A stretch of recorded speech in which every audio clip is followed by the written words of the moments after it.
भारतीय क्रिकेट का एक ऐसा नाम जिसने सिर्फ गेंद से नहीं बल्कि दिमाग से भी बहुत मैच जिताए हैं। हम बात कर रहे हैं रविचंद्रन अश्विन की। लेकिन आज अश्विन चर्चा में है अपने खेल की वजह से नहीं बल्कि एक इमोशनली शॉकिंग बयान की वजह से। उन्होंने आईपीएल रिटायरमेंट को लेकर जो कहा वो सुनकर हर फैन चौंक गया। अगर अश्विन के करियर को एक लाइन में समझना हो तो कह सकते हैं कि कंसिस्टेंसी का दूसरा नाम है अश्विन।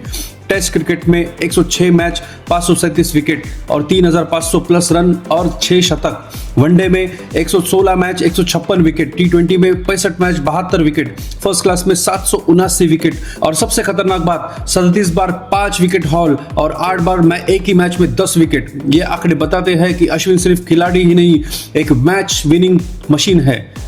अश्विन की सबसे बड़ी ताकत क्या है? उनका दिमाग। हर बल्लेबाज के लिए एक अलग प्लान, एक नई वेरिएशन, एक अनप्रेडिक्टेबल बॉलिंग। यही वजह है कि बड़े बड़े बल्लेबाज भी उनके सामने स्ट्रगल करते हैं। अश्विन का नाम कंट्रोवर्सी से भी जुड़ा है। मैन कटिंग याद है ना?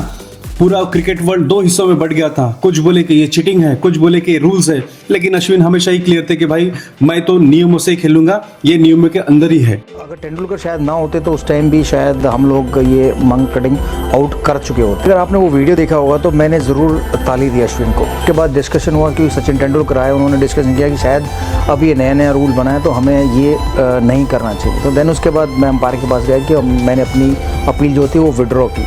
आईपीएल और डोमेस्टिक क्रिकेट में रविचंद्रन अश्विन का सफर भी किसी रोलर कोस्टर से कम नहीं था। अगर उनके करियर टाइमलाइन पर नजर डालें तो उन्होंने कई बड़ी टीमों के लिए खेला है। सबसे पहले उन्होंने तमिलनाडु के लिए 2006 में खेलना शुरू किया, यहीं से उनका क्रिकेटिंग करियर की नींव पड़ी।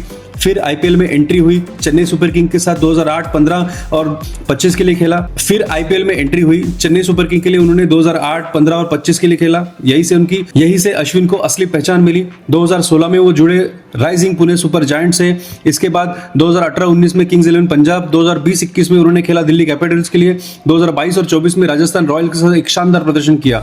इसके अलावा डोमेस्टिक और कंट्री क्रिकेट में भी उन्होंने कई टीमों के लिए खेला। उसमें डिडिंगवेल ड्रैगन, वर्सेस्टायर, नॉटिंघमशायर और शुरे। यानी अश्विन ने सिर्फ आईपीएल ही नहीं बल्कि दुनिया भर के लीग्स में अपनी छाप छोड़ी है। हर टीम में उन्होंने कुछ ना कुछ दिया है। यही कहीं मैच विनिंग स्पेल्स तो कहीं कैप्टनसी और एक्सपीरियंस। लेकिन इतनी बड़ी जर्नी के बाद जो डिसीजन आया वो सबसे शॉकिंग था। हाल ही में अश्विन ने ऐसा बयान दिया जिससे फैंस को हिला दिया। उन्होंने कहा, मैं और खेल सकता था लेकिन मेंटली रेडी नहीं था। उन्होंने साफ कहा कि उनका last IPL season mentally disturbing और पेनफुल था। उन्होंने ये भी बताया कि वो मैनेजमेंट पर प्रेशर नहीं डालना चाहते थे। रिटेंशन या रिलीज का कंफ्यूजन खत्म करने के लिए उन्होंने खुद ही रिटायरमेंट ले लिया। और सबसे शॉकिंग बात, टीम के उन्होंने 10 करोड़ बचा लिए। सोचिए, एक खिलाड़ी जो इतना बड़ा नाम, वो खुद पीछे हट गया।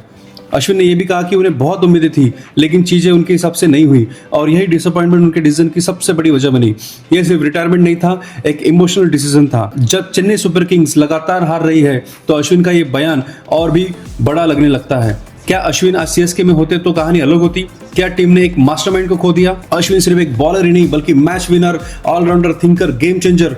उन्होंने क्रिकेट को सिर्फ खेला ही नहीं बल्कि समझा, बदला है और जिया भी है। तो सवाल यह है, क्या रविचंद्रन अश्विन का आईपीएल रिटायरमेंट इंडियन क्रिकेट के लिए बहुत बड़ा नुकसान है? और अगर वो कंटिन्यू करते तो क्या सीएसके आज बेहतर खेलती? कमेंट में अपनी राय जरूर बताइए और ऐसे ही डीप क्रिकेट एनालिसिस के लिए चैनल को सब्सक्राइब करना मत भूलिए।